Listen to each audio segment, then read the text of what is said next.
The scream tore through the courthouse hallway just as the elevator doors slid open. A man stumbled backward, hands shaking, eyes locked on the body crumpled inside the elevator. Blood streaked the mirrored wall. Juror number 6 lay twisted on the floor, neck bent at an impossible angle, eyes open and staring as if he'd been waiting for someone to notice him. Court security swarmed in seconds. Someone shouted to lock the building down.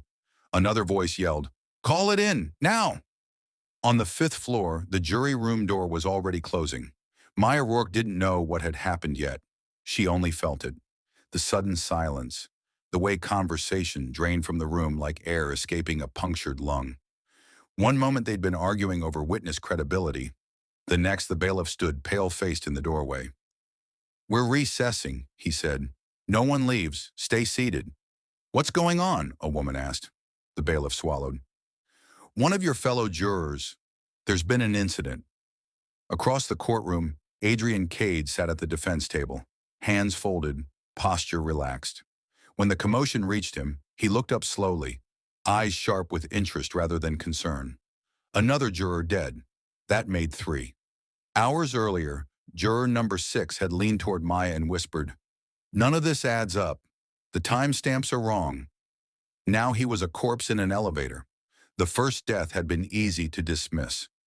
Juror number 2, heart attack in his hotel room. 68 years old, history of high blood pressure. Tragic, but believable. The second death was harder. Juror number 9 had driven his car into a concrete divider at 90 miles per hour. The police called it suicide. His wife had screamed at the cameras that he'd been laughing at breakfast that morning. This one couldn't be explained away. "This trial is cursed," someone muttered behind Maya. She didn't answer. She was watching Adrian Cade. He wasn't smiling. He wasn't frowning. He looked satisfied, like a man watching a plan unfold exactly as intended. Proceedings were dismissed for the day. Jurors were escorted out through a side exit, surrounded by armed deputies. Red and blue lights washed over the street outside. Reporters shouted questions that went unanswered. "Do you feel safe? Is someone targeting the jury? Is the defendant involved?" Inside the transport van, silence pressed down on them. Finally, juror number 4 snapped. "This is insane. People are dying. We should call a mistrial." "And let Cade walk?" another juror fired back. "That's what whoever's doing this wants." Maya's phone buzzed. An unknown number.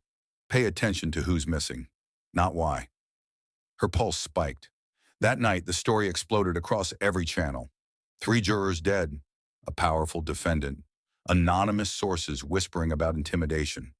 Social media reached its verdict fast. Someone was killing jurors to free Adrian Cade. The next morning, deliberations resumed under heavy guard. "We can't ignore the evidence," the foreperson said, voice tight. "People are dying, but the case is still the case." Maya raised her hand. "We also can't ignore that every death has exposed a flaw in the prosecution's argument." Groans followed. She didn't rush. Juror 2 flagged the missing security footage. After his death, it turned out the footage was altered. Juror 9 pushed hardest about the recanted witness. After he died, we learned the witness was coerced. The room went still. And Juror 6, Maya said, was questioning the timeline, which collapsed this morning. A woman whispered, "You're saying they were killed because they were right?" "I'm saying their deaths proved them right." No one spoke after that.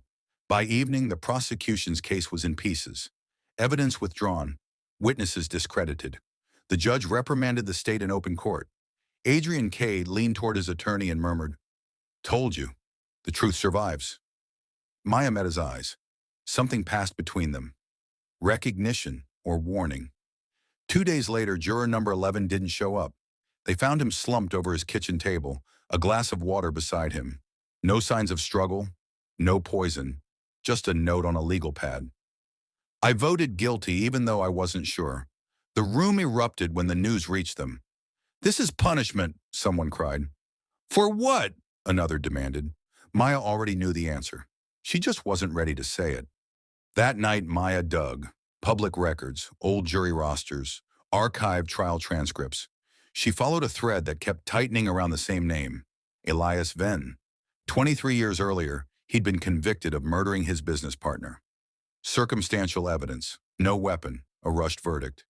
Every dead juror had served on that case. Maya's chest tightened. She found the appeal decision dated 6 months earlier. Conviction overturned. New DNA evidence. Elias Venn released after spending half his life in prison.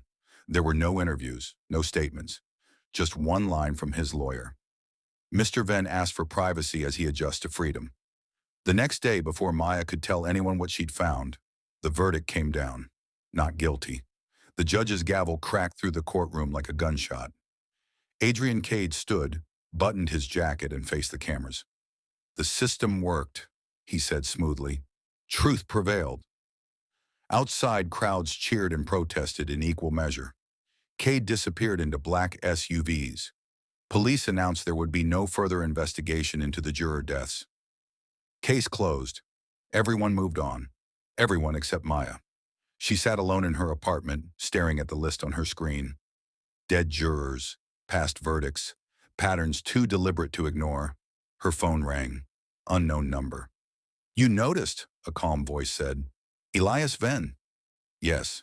"Why involve an innocent man?" "Innocent?" He laughed softly. "Cade destroyed lives legally for decades. He was useful. A stage. You killed people. I held them accountable. You don't get to decide that." "Don't I?" he asked. "You did, years ago." The room tilted. "I don't understand." "You do," Elias said. "You just haven't let yourself remember." The line went dead. Maya didn't sleep. By dawn, the memory surfaced. A jury room, cheap coffee, fluorescent lights, a young man insisting he didn't do it, evidence that felt thin. Doubt buried under exhaustion. She'd voted guilty. Elias Venn. Her hands shook. That afternoon, a package arrived. No return address. Inside was a single document. Her old jury vote form, highlighted in yellow.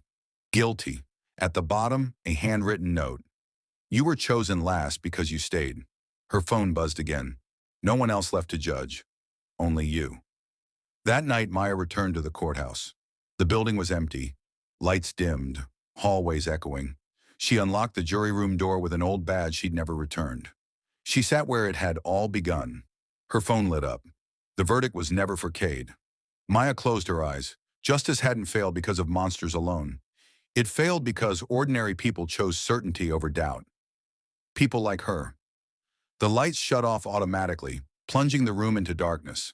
Somewhere far away, a door closed. And if this story kept you watching till the very end, don't forget to like the video, subscribe for more dark crime stories, and comment below. Because sometimes the real verdict belongs to the audience.